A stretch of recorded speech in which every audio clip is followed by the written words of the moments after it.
telah sesetia nawafirin bi pemerintah tapi terwafir bi Rasulullah malam minggu Arya buka bersama seperti biasanya di masjid lagi bini hari Arfah buka bersama di masjid.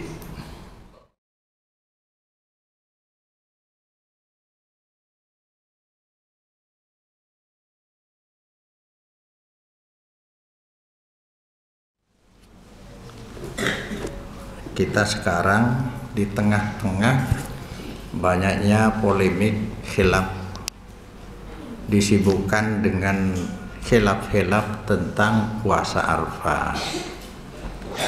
Kenapa kita sulit menentukan memilih mana kira-kira yang bisa diikuti dengan baik, yang mendekati kebenaran? Sebab ini sudah di ranah ijtihad.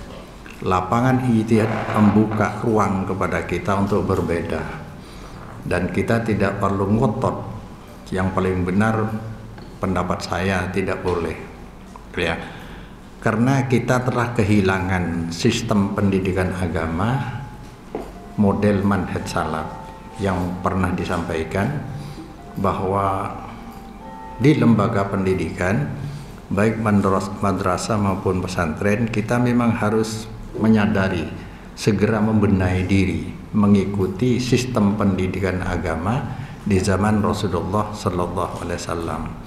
Sebagaimana telah pernah disampaikan, agama tidak sama dengan ilmu alat. Kalau ilmu alat dari bawah ke atas, dari hilir ke hulu, dari ujung ke pangkal, itu biasa, memang harus begitu.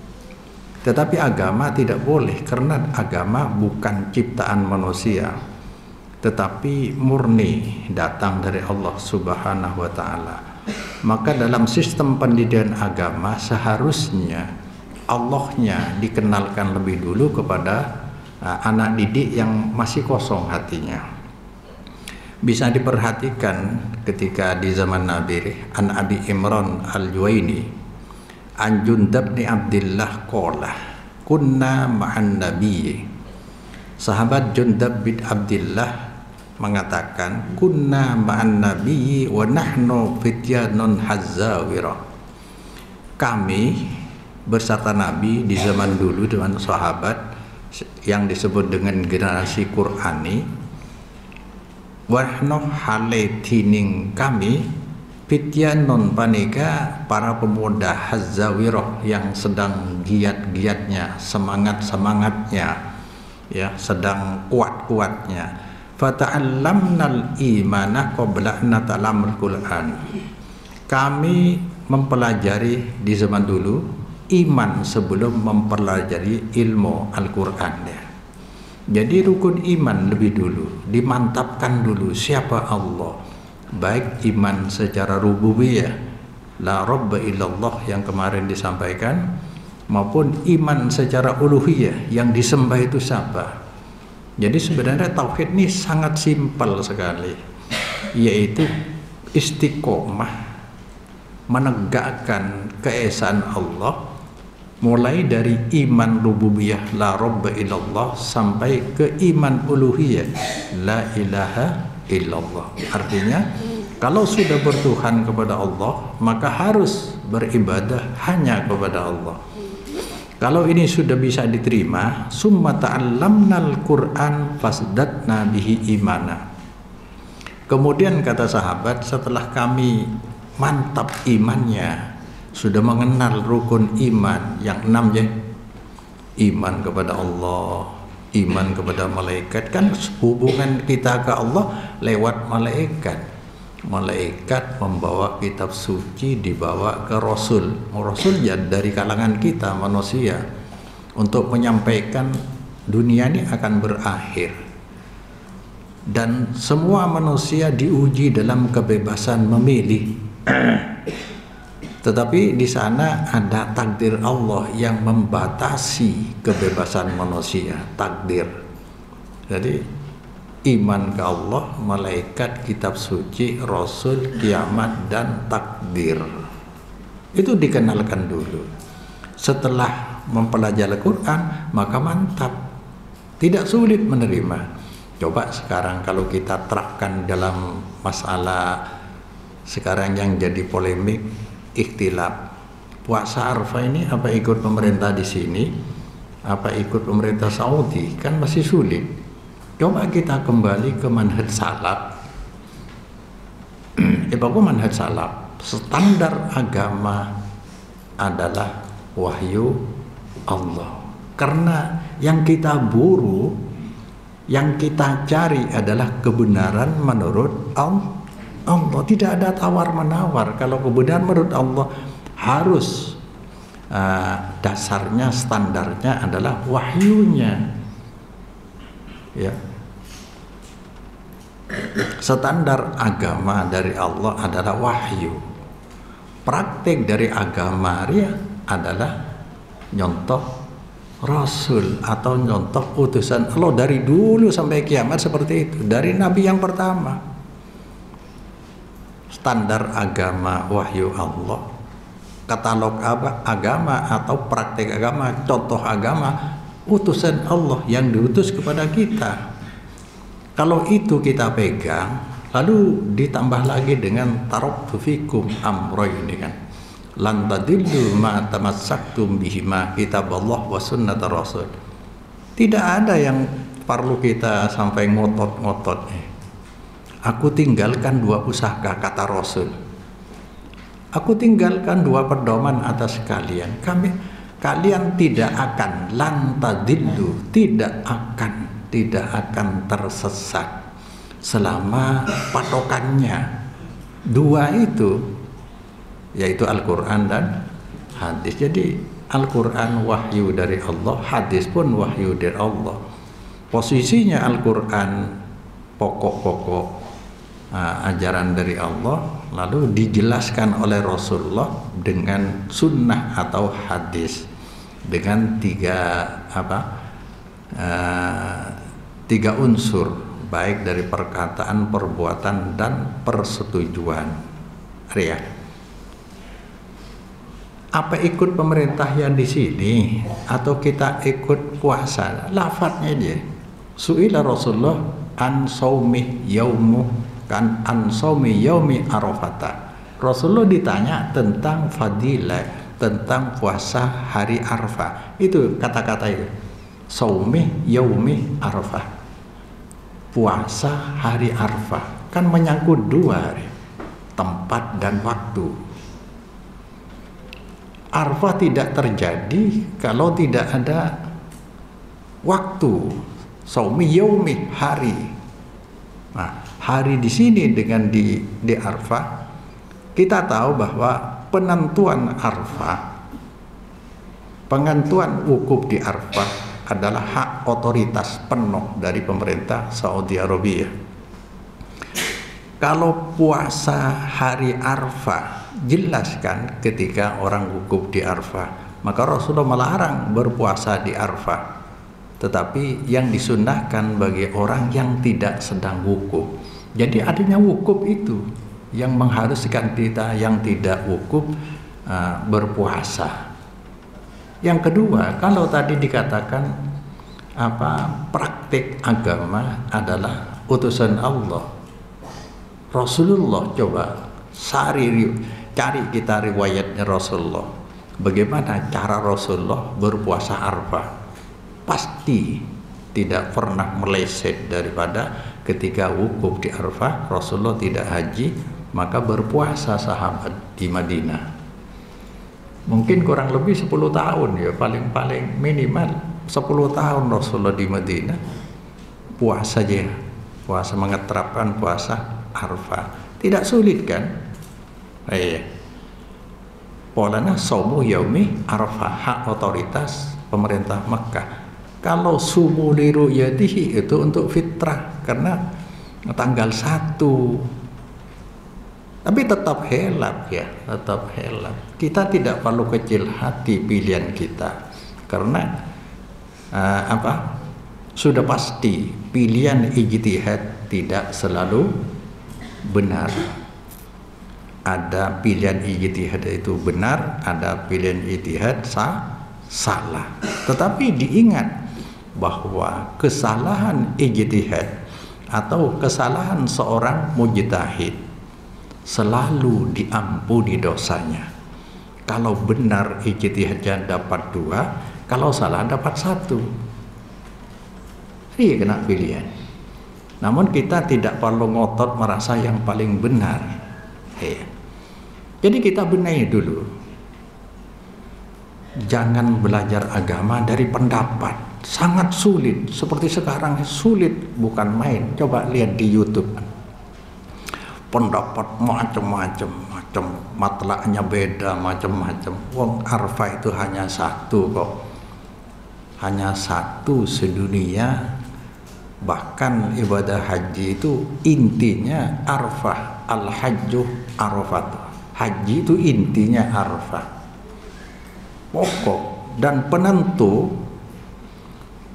adalah otoritas pemerintah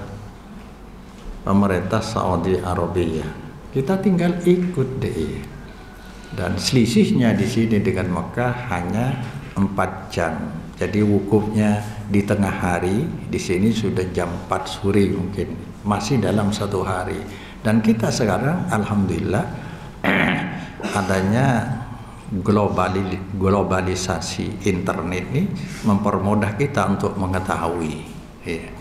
Tinggal kita memilih. Ayo pilihan kita bertanggung jawab di hadapan Allah. Tidak perlu kita memprovokasi orang lain agar sama dengan kita. Karena ruang demokrasi Indonesia memberi kebebasan setiap warga negara yang beragama beda-beda, kurang lebih 6 agama, dipersilahkan mengamalkan kebebasan beragama sesuai dengan keyakinan masing-masing. Enak kan? Maka di sini akan disampaikan ketika kita telah bermanhaj salaf. Manhaj salaf itu bingkai, cuma nama saja. Tapi yang paling penting adalah di dalamnya harus ikhlas tauhid ya. Tidak mungkin kita bisa mengikhlaskan tauhid di iman rububiyah dan uluhiyah kalau tidak didukung, dibingkai ya, dibentengi dengan manhaj salaf. Jadi orang yang tidak bermanhaj salaf akan kebingungan memang. Kebingungan. Ini berhadapan dengan berkaitan dengan kisah Siti Maryam ini. Ya. Maka orang yang bermanhaj salaf tidak perlu bingung, pasti langsung menerima terhadap hal-hal yang aneh ya, yang ajaib-ajaib kalau diinformasikan dari Allah atau Rasul. Innama kana qaulal mu'minina idza du'a ila Allah wa rasulihi liyahkuma bainahum ayyaqulu sami'na wa ata'na ulaika humul muflihun. Jadi apa yang diinformasikan Allah, sikap orang beriman, sami'na, aku dengar dan aku patuh. Kami dengar, kami patuh, sudah. Hiburu jale, saya dengan somuh yaumi arafah, bukan tasi. Orang mengatakan tasi dil hijjah. Memang tasi itu mengikuti hari Arafah. Kebetulan setiap hari Arafah tanggal 9 tadi kan. Bahkan tanggal Hijriah baru di tahun Hijriah baru ditentukan di masa Khalifah Umar radhiyallahu anhu. Ada yang lagi, bagaimana kalau tidak ikut pemerintah yang sah? Ya, maka ayat sudah sangat jelas, ya ayyuhalladzina amanu Allah wa ati'ur rasul wa ulil amri minkum. Artinya taat ke Allah, taat ke Rasul sifatnya mutlak. Ikut salah satunya sama ya, ikut taat kepada Allah, yaitu gambarannya adalah taat kepada Rasul. Tetapi ikut kepada pemerintah, taat ke pemerintah sifatnya muqayyad, maka dibuang atiunya wa ulil amri minkum. Kalau pemerintah sudah sesuai dengan dasar agama, kita ikuti. Kalau tidak sesuai, tidak boleh kita ikuti.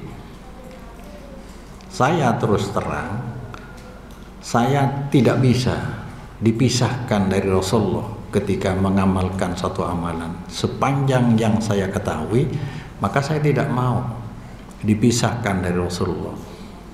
Seperti tanggal 9 atau hari Arafah, orang yang tidak wukuf sunnah berpuasa akan diampuni dosanya berapa? 2 tahun. Yukaffirus sanatal madiyah wal baqiyah.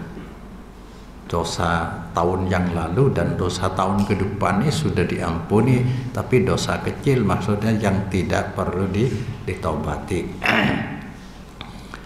Dia. Jadi informasi asalkan dalilnya sudah jelas dan tegas dari Allah dan Rasul, hadisnya sahih, sudah sami'na wa ata'na. Yang kedua, keanehan ini Siti Maryam diberi konsumsi buah-buahan di luar musimnya. Siti Maryam memang dinadarkan oleh orang tuanya, kalau lahir kandungan saya ini akan kami nadarkan untuk mengabdi di Baitul Maqdis, putus dari kehidupan dunia semata-mata untuk menjadi pelayan di Baitul Maqdis. Ternyata perempuan, setelah perempuan ternyata apa yang dinadarkan oleh ibunya itu dilaksanakan penuh, ya, sebagai orang yang selalu beribadah kepada Allah, tidak pernah keluar-keluar, sampai curiga pengasuhnya. Siapa enak pengasuhnya? Nabi Zakaria. Curiga deh, Maryam kok nggak makan, nggak keluar-keluar. Ternyata dipenuhi dengan makanan di dalam buah-buahan itu. Itu bagian dari keanehan, ya. Itu namanya waliyah, karomah waliyah, karomah seorang wali karena ketakwaannya. Maka keanehan-keanehan diberikan oleh Allah sebagai tanda kewalian, kasih sayang dari Allah. Itu wali, ya, wali perempuan. Kalau orangnya takwa kemudian bisa mendapatkan keanehan-keanehan, itu bagian dari karomah, bukan tidak. Makanya jangan bersangka tidak percaya wali, kita harus percaya wali. Cuma jangan gegabah untuk menentukan seorang wali kalau tidak diukur dengan Alkitab was Quran dan hadis. Jadi seperti itulah dari para ulama salaf kita. Yang kedua, Siti Maryam hamil tanpa dibuai oleh lawan jenis, sendirian beribadah di dalam kamar, kok tahu-tahu hamil. Ini kan aneh, ya. Seperti dibaca tadi, begitu sampai ke sakit mau melahirkan, repot, ya. Orang-orang sudah tidak percaya, maka akhirnya mengasingkan diri ke sebelah timur, ya, di bawah pokok pohon kurma. Keanehan yang ketiga adalah Siti Maryam disuruh berpuasa, bicara. Tetapi anak di dalam ayunan gendongan yang masih merah ternyata bisa bicara. Nabi Isa bisa bicara sejak masih bayi. Kata Rasulullah ada 3. An Abi Hurairah anin Nabi qala lam yatakallam fil mahdi illa salasatun. Tidak ada manusia yang bisa bicara di dalam gendongan yang masih bayi kecuali 3 orang. 1 Nabi Isa. Karena Nabi Isa ketika digendong dibawa pulang ke kampung, ke rumahnya, orang-orang semua berkerumun. Siti Maryam ternyata berpuasa, tidak bisa bicara, tidak mau berbicara. Lalu menunjuk ke anak bayi ini. Ternyata anak bayi ini bicara langsung. Yang kedua, di Bani Israel ada seorang yang namanya Jurej. Jurej ahli ibadah seperti Siti Maryam. Ada di tempat mihrabnya. Kemudian dipanggil oleh ibunya sampai beberapa kali tidak mau menjawab karena lagi sholat sunnah. Ini kemudian disimpulkan oleh para ulama bahwa sholat sunnah kalau ada panggilan dari ibu lebih baik dibatalkan, lebih utama menjawab ibu. Karena isyarat Rasulullah adalah ketika ditanya siapa Rasulullah, orang yang harus kami baiki. Kata Rasulullah, ibumu. Siapa lagi Rasulullah? Ibumu. Siapa lagi Rasulullah? Ibumu. Siapa lagi Rasulullah?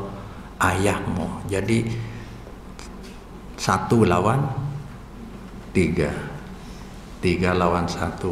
Bapaknya 1, ibunya berarti apa? Poligami. Benar saya maksudnya. Ibunya dia sangat perasa sama dia. Maka kemudian ibunya ketika memanggil Juret tidak menjawab, lantas kesal mungkin hatinya, kemudian dia bersumpah, ya Allah jangan matikan anak kandung saya yang bernama Juret sebelum dia didatangi oleh pelacur. Tuhan coba cuk pepatih anak kau lu montak azina bi pelacur. Dia tunggu ternyata pelacur. Tuan aja. Nah, pelacurnya datang akhirnya manggil Juret, ternyata Juret tak kelem ceng orang takwa aja. Dia aja pah nyareh tokang uan azina bi tokang uan begitu andi anak isberaki ini anak Juret. Dia pun gemparlah satu kampungnya.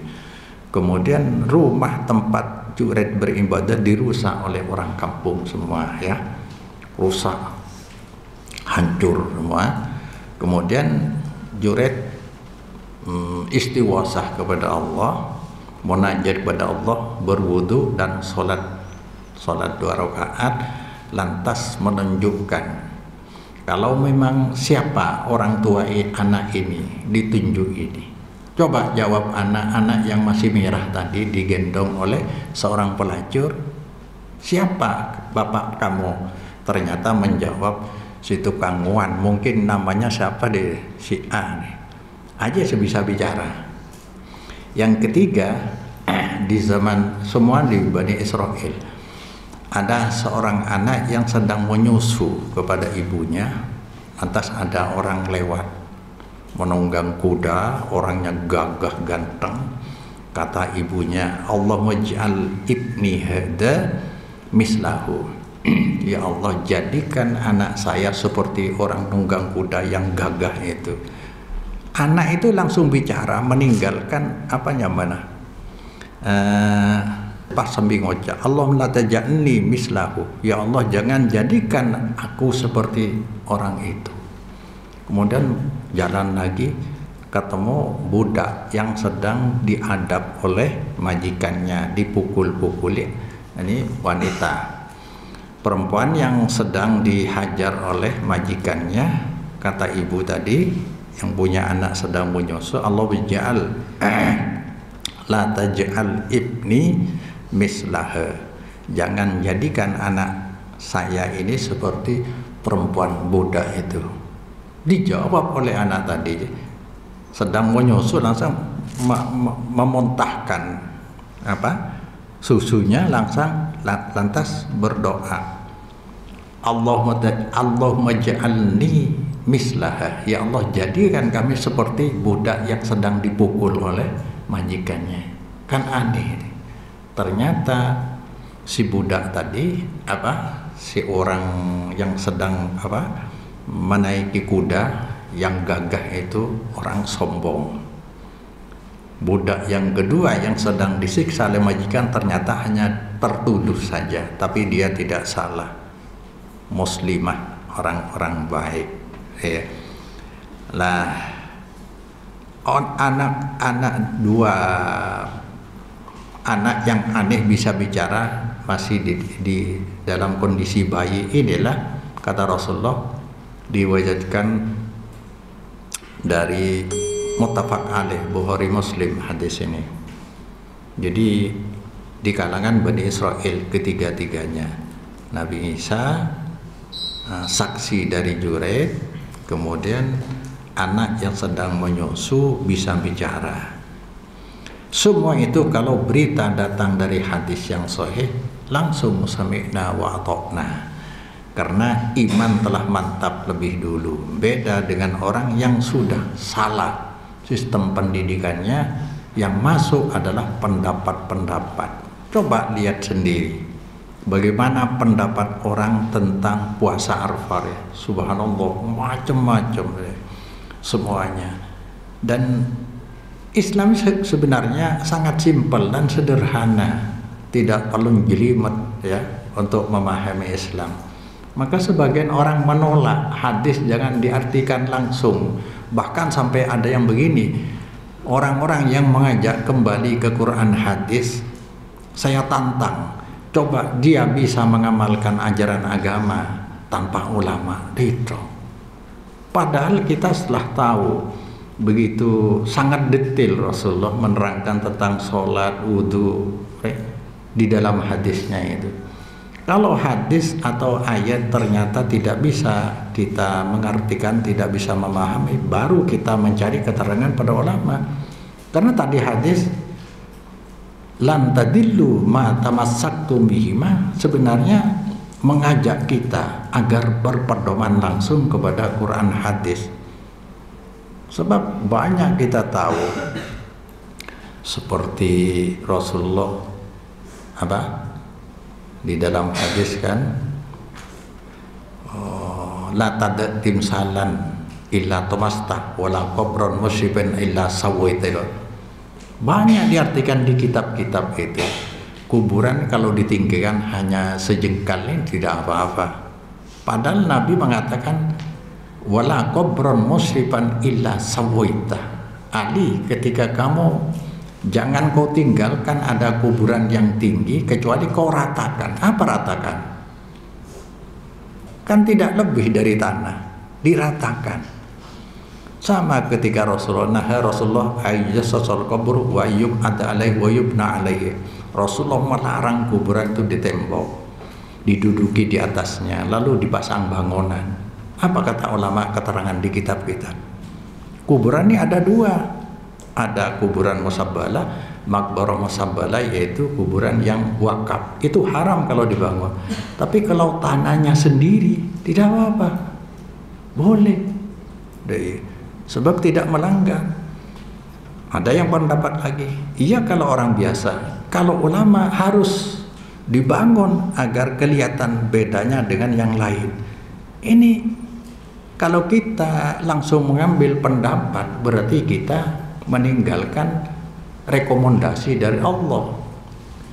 Ati Allah wa ati'ur Rasul. Tidak ada ati'u ulama, ati'u syafi'iyat, ati'u malikiyat, tidak ada. Jadi kalau dalam konteks agama kita mengikuti pendapat harus dengan niat saya mengikuti Quran hadis. Katakan kalau Anda yakin saya mengikuti Quran hadis yang dipahami dan disampaikan oleh ulama yang bersangkutan. Tidak boleh langsung kita murni mengikuti pendapat, karena Islam bukan pendapat, tetapi dasarnya wahyu dari Allah Subhanahu wa ta'ala.